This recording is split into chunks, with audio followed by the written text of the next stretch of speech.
5 lighting techniques that will make your videos 10 times, if not 100 times better. Gather your village people. Let's talk about it. Before we get into the techniques, let me establish that all of these lighting techniques basically have to do with the placement of the light, the positioning of the light, and the angle of the light. The first one is the 3-point lighting. The 3-point lighting is the king of all lighting techniques because it's the most popular. It is basically the use of 3 lights: a key light, a backlight, and a fill light. The key light is positioned at a 45-degree angle to the side of your subject, not completely to the side, just slightly to the side of your subject. It is the light usually with the most intensity. The fact that the light is positioned to the right of your subject creates brightness on this side and darkness on this side, and that brings in the fill light. The fill light is positioned the opposite direction of the key light at a lower intensity than the key light, just to add to this side of your image that is completely dark. And then you have the backlight. The backlight is also known as the headlight, positioned behind your subject to create an outline of your subject. It is primarily to separate your subject from the background, just like what I have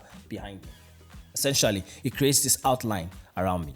The second lighting technique is flat lighting. Flat lighting is very simple. You just position the light directly in front of your subject and you have flat lighting. It evenly spreads on the face of your subject, and if you do it right with good softbox and diffusion, you will have a very good light if that's what you want. It is not dramatic, but it is cool. The third is split lighting. Split lighting is simply a lighting technique where your subject is divided completely into 2. And how you achieve it is to move the light completely to one side of your subject, leaving the other side completely in the dark. That way your subject is slit into 2, one side bright, one side dark. The fourth lighting technique is the Rembrandt lighting. Rembrandt lighting is a dramatic lighting technique that creates a triangle under the eyes of your subject. And how you achieve it is moving the light to the side of your subject, above your subject's eye line, tilting downwards towards your subject's face.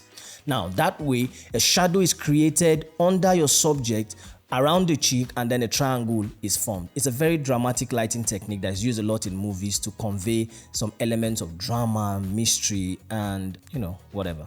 And then finally, silhouette. You remember? Put your hand on my shoulder. I know you remember. You're a bad person. That is silhouette lighting. And how you achieve it is very simple. You shoot against the light. So you position your light behind your subject, set your camera exposure, bring your shutter speed, your aperture down until all you can see is the shadow of your subject, and then you hit record. Simple. You've got silhouette lighting. Now, if you put all of these lighting techniques to use, you will improve the quality of your video 100%. There are several others, but we can't cover all now. Now you can thank me. Follow for more tips on filmmaking, cinematography, and content creation.